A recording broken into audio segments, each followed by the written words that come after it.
नमस्कार, आप देख रहे हैं के न्यूज नेशनल और मैं हूं आपके साथ में शोभित पाठक। तो रुक करते हैं महत्वपूर्ण सुर्खियों पर। राष्ट्रपति इमैनुअल मैक्रों के विदेश सेवा सुधार से नाराज चल रहे फ्रांसीसी राजनयिक दुनिया भर में हड़ताल पर चले गए हैं। राष्ट्रपति रामनाथ कोविंद आज प्रधानमंत्री मोदी के साथ जाएंगे अपने पैतृक गांव, दुल्हन की तरह सजा परौख। यूथ कनेक्ट कार्यक्रम में बोले नड्डा, समाज को बदलने वाली ताकत का नाम है युवा। मुंबई में शराब की होम डिलीवरी बंद, उप मुख्यमंत्री बोले कोरोना का खतरा कम होने के बाद लिया गया फैसला।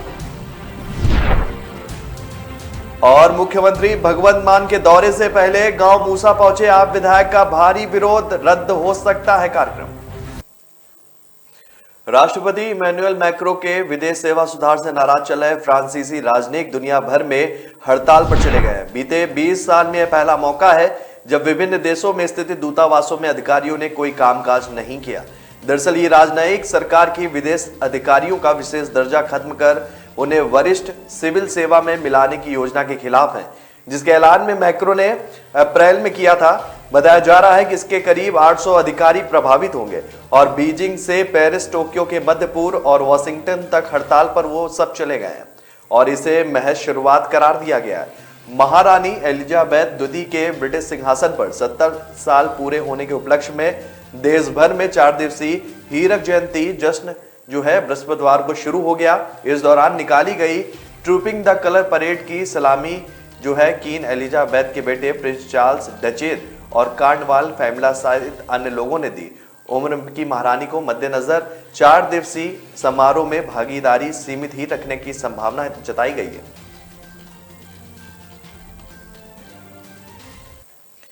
राष्ट्रपति रामनाथ कोविंद दोपहर अपने पैतृक गांव पौरौक में आयोजित कार्यक्रम में शामिल होंगे। उनके साथ प्रधानमंत्री नरेंद्र मोदी, राज्यपाल आनंदीबेन पटेल और मुख्यमंत्री योगी आदित्यनाथ भी होंगे। इस दौरान वे अपने परिवारजनों, मित्रों समेत अन्य लोगों से मुलाकात भी करेंगे। साथ ही विभिन्न सरकारी योजनाओं के लाभार्थियों को सीधे संबोधित करेंगे। राष्ट्रपति शनिवार तक शहर में रहेंगे, जबकि प्रधानमंत्री कार्यक्रम में शामिल होकर दिल्ली लौट जाएंगे। 2 दिन के कानपुर प्रवास पर आ रहे राष्ट्रपति कोविंद विशेष विमान से शुक्रवार दोपहर जो है 1:15 बजे चकेरी एयरफोर्स स्टेशन पर उतरेंगे। यहाँ राज्यपाल उनका स्वागत करेंगे। 10 मिनट बाद जो है 12:50 पर राष्ट्रपति और राज्यपाल कानपुर देहात के परौक के लिए रवाना हो जाएंगे। राष्ट्रपति करीब 1:15 बजे परौक पहुंचेंगे और इसके कुछ ही देर बाद यानी कि 1:35 पर प्रधानमंत्री मोदी लखनऊ से सीधे यहां पहुंचेंगे। कार्यक्रम में शिरकत करने के बाद राष्ट्रपति शाम 4:40 पर चकेरी एयरफोर्स स्टेशन आ जाएंगे, जबकि प्रधानमंत्री 5 मिनट के लिए चकेरी एयरपोर्ट से शाम 4:20 पर दिल्ली रवाना हो जाएंगे। राष्ट्रपति एयरफोर्स स्टेशन से सर्किट हाउस आ जाएंगे। पूर्व निर्धारित कार्यक्रम के अनुसार वह यहाँ गणमान्य नागरिकों से मुलाकात भी करेंगे और यहाँ रात्रि विश्राम के बाद शनिवार सुबह 10 से 11 बजे के बीच मर्चेंट चैम्बर हॉल में आयोजित कार्यक्रम में शामिल होंगे। यहाँ से पूर्वाह्न 11:30 बजे दिल्ली के लिए रवाना हो जाएंगे। दोपहर 1:45 पर राष्ट्रपति और प्रधानमंत्री पथरी माता मंदिर में दर्शन भी करेंगे। 1:55 पर दोनों गांव में स्थित डॉक्टर भीमराव अंबेडकर पार्क में स्थापित की गई अंबेडकर प्रतिमा का लोकार्पण कर माल्यार्पण करेंगे। 2:10 पर दोनों मिलन केंद्र पहुंचेंगे और यह राष्ट्रपति का पुस्तौनी आवास था, जिसे उन्होंने प्रशासन को मिलन केंद्र के लिए दान दे दिया। बीजेपी के यूथ कनेक्ट कार्यक्रम में राष्ट्रीय अध्यक्ष जेपी नड्डा ने कहा कि समाज को बदलने वाली ताकत का नाम युवा है। देश का युवा कल के भारत के सपने को पूरा करने वाला उपकरण है। जबलपुर के वेटरनी कॉलेज मैदान में यूथ कनेक्ट कार्यक्रम में जेपी नड्डा ने कहा कि युवाओं को अपने कंधे मजबूत करने होंगे और आने वाली समस्याओं को समझते हुए पूरी ताकत के साथ उनसे लड़ना होगा। कार्यक्रम में मुख्यमंत्री शिवराज सिंह चौहान एवं प्रदेश अध्यक्ष विष्णुदत्त शर्मा ने भी संबोधन दिया। नड्डा ने युवाओं को संबोधित करते हुए कहा कि किसी भी देश और समाज को आगे बढ़ाने में युवाओं का महत्वपूर्ण योगदान होता है और युवा बदलाव में महत्वपूर्ण भूमिका भी निभाता है। 32 साल की उम्र में जो है आदि गुरु शंकराचार्य ने पूरी दुनिया को आध्यात्म का संदेश दिया। स्वामी विवेकानंद ने युवा अवस्था में दुनिया को हिंदुत्व, संस्कृति और भारतीयता की नई परिभाषा दी। आजादी की लड़ाई जो महात्मा गांधी जी ने 1915 में शुरू की थी, उसे 1925 में तब गति मिली जब नेता सुभाष चंद्र बोस, भगत सिंह, चंद्रशेखर आजाद, सुखदेव और राजगुरु जैसे युवाओं का साथ मिला। 1977 में जेपी आंदोलन का हिस्सा बनकर लाखों युवाओं ने देश में भ्रष्टाचार और भाई भतीजावाद से मुक्त सरकार बनाने में अपनी महत्वपूर्ण भूमिका निभाई थी। इसलिए परिवर्तन का नाम युवा है, नई उमंग का नाम युवा है, नई सोच का नाम युवा है, समाज को बदलने वाली ताकत का नाम युवा है। नड्डा ने कहा कि भारत सौभाग्यशाली देश है जो युवा देश कहलाता है। नड्डा ने कहा कि युवा मोर्चा का कार्यकर्ता कल पार्टी, देश और प्रदेश का नेतृत्व बनेगा। इसके लिए हर कार्यकर्ता सरकार की योजना को गांव-गांव और घर-घर पहुंचाने और मोदी जी के संकल्प से सिद्ध नारे को साकार करने में अपना योगदान दे। मुंबई में कोरोना संक्रमण की वजह से लोगों के घरों तक कई खाद्य पदार्थों के साथ शराब की होम डिलीवरी की जा रही थी, लेकिन महाराष्ट्र सरकार अब यह सुविधा खत्म कर रही है। महाराष्ट्र के उप मुख्यमंत्री अजीत पवार ने जनता दरबार के दौरान पत्रकारों से बातचीत में कहा कि हम राज्य में शराब की होम डिलीवरी सुविधा खत्म कर रहे हैं। उप मुख्यमंत्री अजीत पवार ने मीडिया कर्मियों से कहा कि मुंबई में कोरोना का खतरा बहुत ज्यादा था और आवाजाही पर पूरी तरीके से प्रतिबंध था, इसलिए होम डिलीवरी सुविधा शुरू की गई थी। चूंकि मुंबई में कोरोना के मामले कम हो गए हैं और स्थिति नियंत्रण में, इसलिए हमने सुविधा वापस ले ली है। उन्होंने कहा कि कोरोना के बढ़ते मामलों पर राज्य सरकार और सभी एजेंसियां अपनी नजर बनाए हुए हैं। साथ ही अजीत पवार ने कहा कि यदि महाराष्ट्र में कोरोना के मामले बढ़ते हैं तो राज्य सरकार मास्क को अनिवार्य करने का निर्णय लेगी और राज्य में कोरोना मामलों को लेकर सीएम उद्धव ठाकरे के साथ चर्चा भी होगी। इस दौरान उन्होंने बुलेट ट्रेन परियोजना को लेकर भी बात की। डिप्टी सीएम अजीत पवार ने कहा कि बुलेट ट्रेन का 80% से ज्यादा काम पूरा हो चुका है और मुझे लगता है कि हमें बुलेट ट्रेन के बजाय कुछ और बनाना चाहिए था, लेकिन अब अधिकांश काम पूरा हो गया है। मुझे लगता है कि परियोजना को रोका नहीं जाना चाहिए। साथ ही उन्होंने कहा कि महाराष्ट्र में 3 दलों की सरकार है, इसलिए हमें एक दूसरे की राय लेनी है, लेकिन मेरी राय में राज्य में बुलेट ट्रेन का काम बंद नहीं होना चाहिए। मैं मुख्यमंत्री उद्धव ठाकरे से अनुरोध करूंगा कि बुलेट ट्रेन का काम जल्दी ही पूरा होने दें।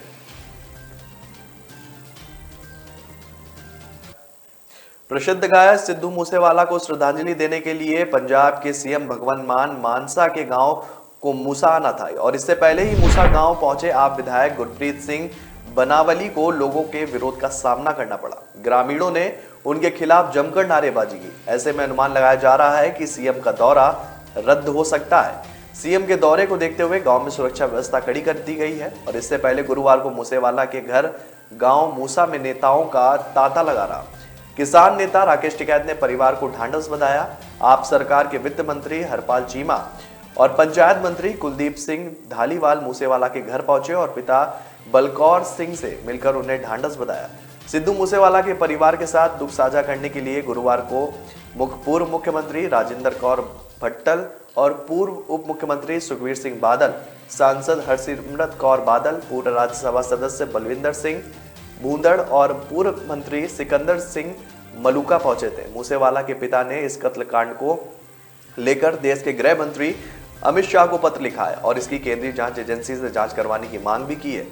गांव पहुंचे केंद्रीय मंत्री गजेंद्र सिंह शेखावत ने कहा कि पंजाब सरकार द्वारा गांव गायक जो है मूसेवाला की सिक्योरिटी हटाना गलत है और सरकार इस तरह से बुरी तरीके से फेल हुई है। तो ब्रेक पर जाने से पहले रुक करते हैं महत्वपूर्ण सुर्खियों पर। राष्ट्रपति इमैनुअल मैक्रों के विदेश सेवा सुधार से नाराज चल रहे फ्रांसीसी राजनयिक दुनिया भर में हड़ताल पर चले गए हैं। राष्ट्रपति रामनाथ कोविंद आज प्रधानमंत्री मोदी के साथ जाएंगे अपने पैतृक गांव, दुल्हन की तरह सजा परोक। यूथ कनेक्ट कार्यक्रम में बोले नड्डा, समाज को बदलने वाली ताकत का नाम है युवा।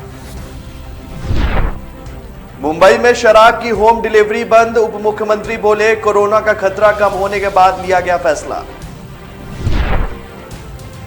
और मुख्यमंत्री भगवंत मान के दौरे से पहले गांव मूसा पहुंचे आप विधायक का भारी विरोध, रद्द हो सकता है कार्यक्रम। की असली पहचान तभी होती है जब उसकी बुनियाद मजबूत हो, क्योंकि जिन्हें खुद पर भरोसा हो उनकी ताकत कभी कम नहीं होती है। इसलिए भरोसा करिए सिर्फ मिकी पावर प्लस टीएमटी बात पर। अब घर बनेगा स्ट्रॉन्ग, चलेगा लाइफ लॉन्ग। ब्रेक के बाद फिर स्वागत है आपका। रुक करते हैं आगे की खबरों पर। भगवान शिव प्रकट हो गए हैं तो उनका पूजा अर्चन राग भोग भी होना चाहिए। अपने आराध्य की पूजा के लिए न्यायालय के आदेश की प्रतीक्षा हम नहीं कर सकते हैं। गुरु व शंकराचार्य स्वामी स्वरूपानंद सरस्वती के आदेश पर 4 जून को वजू खाने में मिले शिवलिंग की पूजा के लिए हम ज्ञान व्यापी जाएंगे। जहां तक अनुमति होगी वहां तक जाकर भगवान शिव का राग भोग व पूजा अर्पित करेंगे। बृहस्पतिवार को द्वारका व ज्योतिर्मठ के पीठाधीश्वर जगत गुरु शंकराचार्य स्वामी स्वरूपानंद सरस्वती के प्रतिनिधि शिष्य स्वामी ने जो है केदारनाथ स्थित विद्या मठ में प्रेस वार्ता में ये घोषणा की है। मामला अदालत में होने और वजू खाने की कड़ी सुरक्षा के बीच पूजन के बारे में पूछा गया तो उन्होंने कहा कि धार्मिक मामलों में जो है शंकराचार्य के आदेश जो है वो सर्वोपरि और इसके आदेश का तुरंत पालन भी किया जाएगा। शनिवार को कब और कैसे जो है मस्जिद परिसर में प्रवेश किया जाएगा इसकी जानकारी उन्होंने कहा कि आज दी जाएगी। स्वामी अभिमुक्तेश्वरानंद ने कहा कि शास्त्रों में प्रभु के प्रकट होते ही दर्शन करके उनकी स्तुति करने, राग भोग पूजा आरती कर भेंट चढ़ाने का नियम है। परंपरा को जानने वाले सनातनियों ने तत्काल स्तुति पूजा के लिए न्यायालय से अनुमति मांगी है, लेकिन इस पर कोई निर्णय नहीं हो सका है। भगवान की पूजा, राग भोग एक दिन भी रोका नहीं जाना चाहिए। शास्त्रों में तो यह बात बताई गई है कि देवता को एक दिन भी बिना पूजा के नहीं रहने देना चाहिए। भारत के संविधान में भी यह स्पष्ट रूप से उल्लेखित है कि कोई भी प्राण प्रतिष्ठित देवता 3 वर्ष के बालक के समकक्ष होते हैं। जिस प्रकार 3 वर्ष के बालक को बिना स्नान, भोजन आदि के अकेले नहीं छोड़ा जा सकता, उसी प्रकार देवता को भी राग भोग आदि उपचार पाने का संवैधानिक अधिकार है। पंजाबी गायक सिद्धू मूसेवाला हत्या मामले में देश का खुफिया विभाग यानी कि आईबी भी अलर्ट हो गया है। आईबी ने रोहिणी स्थित स्पेशल सेल के कार्यालय में जो है गैंगस्टर लॉरेंस बिश्नोई से कई घंटे पूछताछ की। दिल्ली पुलिस के एक वरिष्ठ अधिकारी ने बताया कि सिद्धू मूसेवाला की हत्या में जिन आधुनिक हथियारों का इस्तेमाल किया गया है वैसे हथियार तो आतंकी भी नहीं रखते हैं। हथियारों के इस्तेमाल को देखते हुए देश के खुफिया विभाग को जांच में जो है लगाया गया है। पहली बार ऐसा देखने में आया है कि गैंगस्टर मामले में आईबी पूछताछ कर रही है। लॉरेंस बिश्नोई के गिरोह में करीब 700 शूटर व सदस्य हैं। इस वरिष्ठ पुलिस अधिकारी ने बताया कि सिद्धू मूसेवाला की हत्या वाली जगह पर 3 तरह के खोखे मिले हैं। बताया जा रहा है कि यह हथियार AK-47 के भी नहीं है। वारदात में इस्तेमाल किए गए हथियार AK-47 से बड़े असलहे हैं और बताया जा रहा है कि सिद्धू मूसेवाला की हत्या के लिए रसिया में बने हथियारों का इस्तेमाल किया गया है। ऐसे हथियार आतंकियों के पास भी नहीं होते हैं और इसे देखते हुए गृह मंत्रालय के आदेश पर देश के खुफिया विभाग को जांच में लगाया गया है। आपको बता दें कि खुफिया विभाग ने दिल्ली पुलिस के स्पेशल सेल के डीसीपी जसमीत, सेल की दर्जन रेंज के डीसीपी राजीव रंजन सिंह समेत अन्य अधिकारियों ने लॉरेंस बिश्नोई से करीब 4 घंटे से ज्यादा पूछताछ की। पुलिस अधिकारियों के अनुसार हो सकता है कि लॉरेंस बिश्नोई के पास हथियार बाहर से मंगाने व किसी बाहरी व्यक्ति की सिद्धू मूसेवाला की हत्या में भूमिका को लेकर भी इनपुट हो सकते हैं। इन तरह के इनपुट्स को लेकर आईबी लॉरेंस बिश्नोई से पूछताछ कर रही है। केरल के मुख्यमंत्री पिनराई विजयन ने नागरिकता संशोधन कानून यानी कि CEA पर केंद्र सरकार को बड़ा झटका दिया है। उन्होंने कहा है कि यह राज्य में किसी भी कीमत पर लागू नहीं होगा। उन्होंने केंद्र सरकार पर आरोप लगाते हुए कहा कि देश में धर्मनिरपेक्षता को खत्म करने की कोशिश की जा रही है। हालांकि CEA पर सरकार का रुख साफ है और वह जारी रहेगा। दरअसल केरल के सीएम विजयन सरकार के 1 साल के पूरा होने के उपलक्ष्य में आयोजित कार्यक्रम में लोगों को संबोधित कर रहे थे। उन्होंने कहा कि भारत के संविधान में साफ लिखा है कि हमारा देश धर्मनिरपेक्षता के सिद्धांत पर काम करता है और इसे ही खत्म करने की कोशिश हो रही है। खास बात यह है कि सीएम विजयन की यह टिप्पणी तब आई है जब हाल ही में केंद्रीय गृह मंत्री अमित शाह ने कहा था कि कोरोना महामारी खत्म होने के बाद पूरे देश में CEA को लागू कर दिया जाएगा। सीएम विजयन ने कहा कि CEA को लेकर एक खास समूह ज्यादा चिंतित है। हाल ही के एक घटनाक्रम में एक समूह धर्म के आधार पर नागरिकता का फैसला कर रहा था। हमारी सरकार के इसके खिलाफ सख्त रुख अख्तियार किया है और उन्होंने कहा है कि राज्य सरकार ने फैसला किया है कि धर्म के आधार पर नागरिकता नहीं तय की जा सकती। यूपी ने कोविड महामारी से जंग के साथ साथ निवेश का माहौल बनाने की बड़ी पहल की है। प्रधानमंत्री नरेंद्र मोदी आज जो है तीसरी ग्राउंड ब्रेकिंग सेरेमनी में 80,000 करोड़ से ज्यादा की निवेश वाली 1406 परियोजनाओं का शिलान्यास करेंगे। इन प्रोजेक्ट के धरातल पर उतरने पर प्रदेश में 5 लाख रोजगार के नए अवसर सृजित होने का दावा किया गया है। इंदिरा गांधी प्रतिष्ठान में पूर्वाह्न जो है 11 बजे से आयोजित होने वाले इस कार्यक्रम में प्रधानमंत्री जो है भाग लेंगे। और अडानी समूह के अध्यक्ष और एमडी गौतम अडानी, आदित्य बिड़ला समूह के अध्यक्ष कुमार मंगलम बिड़ला और आईटीसी लिमिटेड के अध्यक्ष और एमडी संजीव पुरी, हीरानंदरानी ग्रुप के एमडी नीरज हीरानंदनानी भी इस साथ कार्यक्रम में जो है उनके साथ रहेंगे। समारोह की तैयारियां जो है पूरी कर ली गई हैं और कार्यक्रम जो है चल रहा है।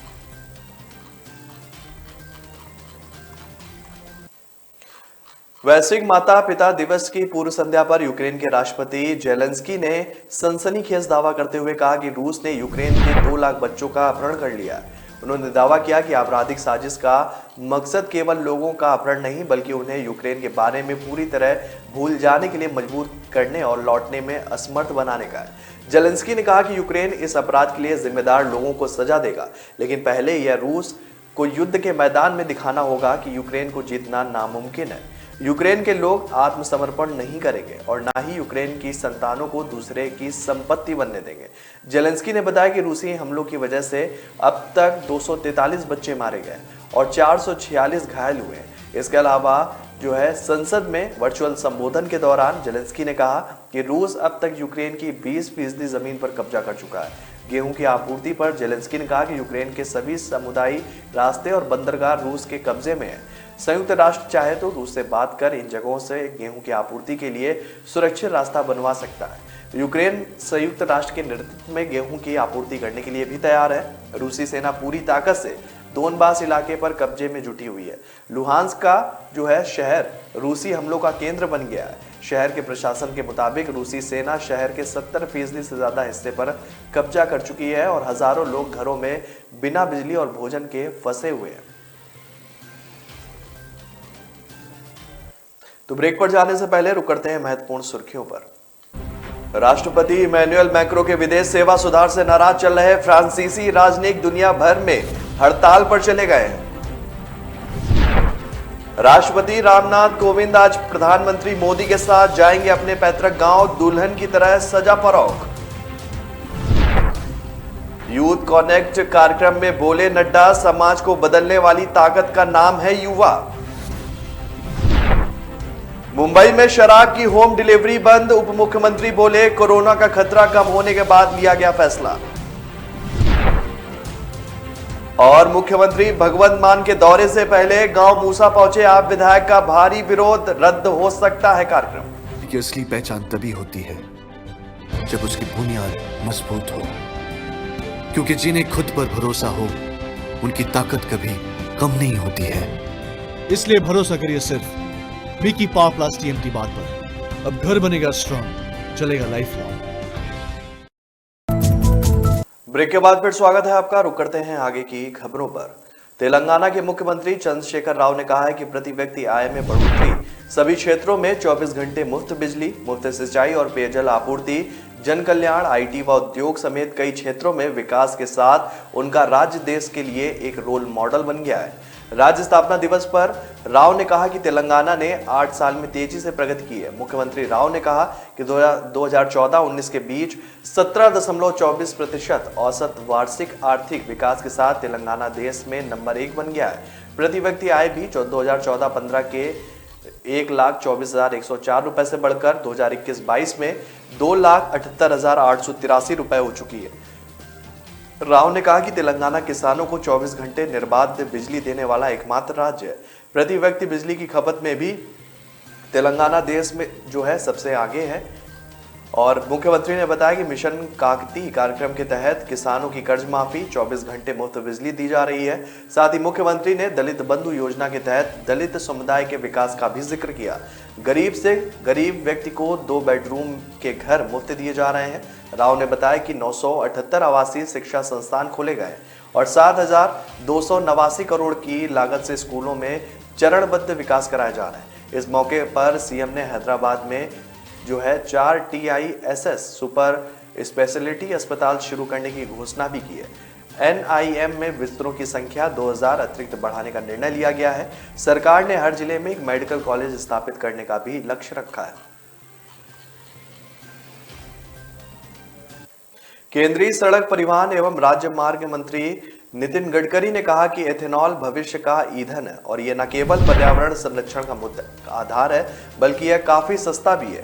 उन्होंने कहा कि वर्तमान में ग्रीन हाइड्रोजन आवश्यकता बन चुकी है और वह खुद इसकी गाड़ी का प्रयोग करते हैं और वो 100% बायो एथेनॉल पर चलने वाली गाड़ी लाने के लिए प्रयासरत है। उनका लक्ष्य है कि एथेनॉल अर्थव्यवस्था को 5 लाख करोड़ रुपए तक ले जाएगा, जिसकी पूरी भी संभावना है। और केंद्रीय मंत्री जो है हरियाणा के सोनीपत में राजीव गांधी एजुकेशनल सिटी राइज स्थित वर्ल्ड यूनिवर्सिटी ऑफ डिजाइन के पहले दीक्षांत समारोह में विद्यार्थी को संबोधित कर रहे थे।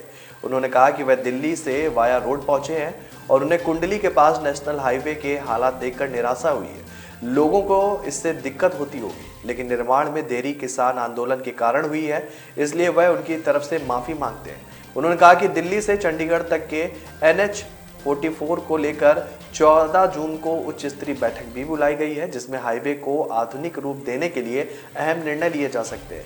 केंद्रीय मंत्री ने कहा कि एथेनॉल के प्रयोग को बढ़ावा देना उनकी पहली प्राथमिकता है। इससे किसानों की आमदनी भी बढ़ेगी और इसके लिए फसल अवशेष का प्रयोग किया जा सकता है। पराली को जलाकर प्रदूषण फैलाने के बजाय इसे उन औद्योगिक इकाइयों को बेचना चाहिए जो इसे बायो एथेनॉल बनाती है। गडकरी ने कहा कि फूड, फर्टिलाइजर और फ्यूल ही आज के दौर की प्रमुख समस्याएं हैं, जिनकी तरफ से संपूर्ण विश्व की अर्थव्यवस्था घूम रही है। नए विचारों के साथ इस दिशा में देश को मजबूत करने का प्रयास किया जाना चाहिए और जिसके लिए वह स्वयं आगे बढ़ रहा है।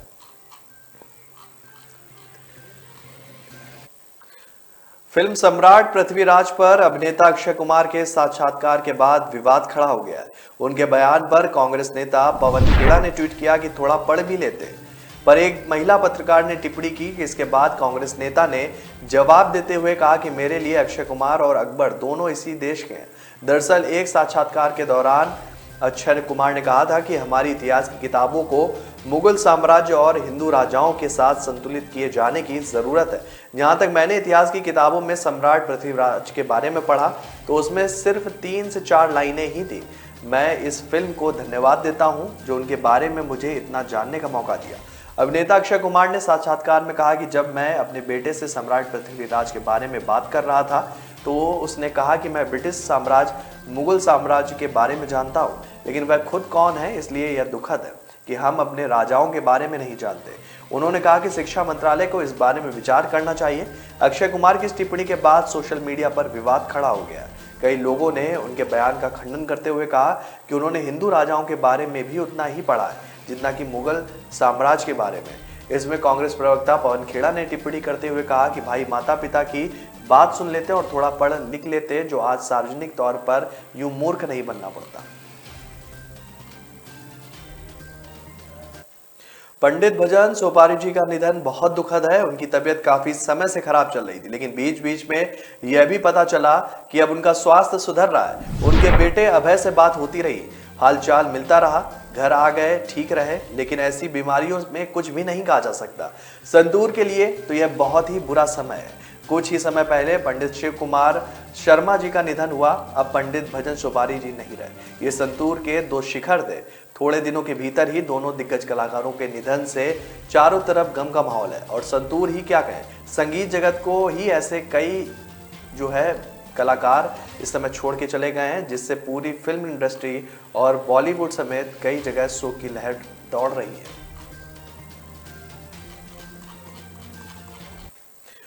दक्षिण कश्मीर के कुलगांव जिले में 48 घंटे के भीतर हुई दूसरे हिंदू मुलाजिम की हत्या के बाद कश्मीरी पंडितों ने घाटी में सभी जगहों पर प्रदर्शन स्थगित कर दिया। साथ ही शुक्रवार को जम्मू की ओर सामूहिक पलायन करने का फैसला भी लिया गया। उन्होंने सभी साथियों को कांजीगुड़ में नवयुवक टनल के पास एकत्रित होने के लिए कहा। अब तक 1800 कश्मीरी पंडितों समेत 3000 से अधिक सरकारी मुलाजिम घाटी छोड़ चुके हैं। श्रीनगर के इंदिरा नगर इलाके में वीरवार को लगातार दूसरे दिन भी सख्त पाबंदियां रही। जहां जहां कश्मीरी पंडित रहते हैं वहां मोहल्लों के बाहर पुलिस और अर्धसैनिक बलों की भारी तैनाती की गई। किसी को भी बाहर निकलने की अनुमति नहीं दी गई। मीडिया को भी उनके पास नहीं जाने दिया गया। ऐसी ही खबरें कश्मीर घाटी के लगभग सभी जगहों से मिल रही हैं। सूत्रों ने बताया है कि कश्मीर पंडितों के कैंपस को बाहर से बंद कर दिया गया है। कुलगांव में बैंक मैनेजर की हत्या के बाद दहशत और बढ़ गई है और एक कश्मीरी पंडित महिला कर्मचारी का एक वीडियो भी वायरल हो रहा है, जिसमें महिला जम्मू की ओर रवाना होने की अपील करती नजर आ रही। वह कह रही है कि अब बहुत हो गया, हम कई वर्षों से यहाँ रह रहे हैं, लेकिन आज जो स्थिति बनी है वो पूरी तरह से सरकार के नियंत्रण से बाहर है। इसलिए हम सभी कर्मचारियों ने फैसला लिया है कि हम घाटी छोड़कर जा रहे हैं। अब सरकार पर निर्भर है कि वो हमें यहाँ नौकरियां दे या कहीं और। तो फिलहाल इस बुलेटिन में मेरे साथ इतना ही। आगे की खबरों के लिए बने रहिए के न्यूज नेशनल के साथ। तब तक के लिए नमस्कार। राष्ट्रपति इमैनुअल मैक्रों के विदेश सेवा सुधार से नाराज चल रहे फ्रांसीसी राजनयिक दुनिया भर में हड़ताल पर चले गए हैं। राष्ट्रपति रामनाथ कोविंद आज प्रधानमंत्री मोदी के साथ जाएंगे अपने पैतृक गांव, दुल्हन की तरह सजा परोक। यूथ कनेक्ट कार्यक्रम में बोले नड्डा, समाज को बदलने वाली ताकत का नाम है युवा। मुंबई में शराब की होम डिलीवरी बंद, उप मुख्यमंत्री बोले कोरोना का खतरा कम होने के बाद लिया गया फैसला। और मुख्यमंत्री भगवंत मान के दौरे से पहले गांव मूसा पहुंचे आप विधायक का भारी विरोध, रद्द हो सकता है कार्यक्रम।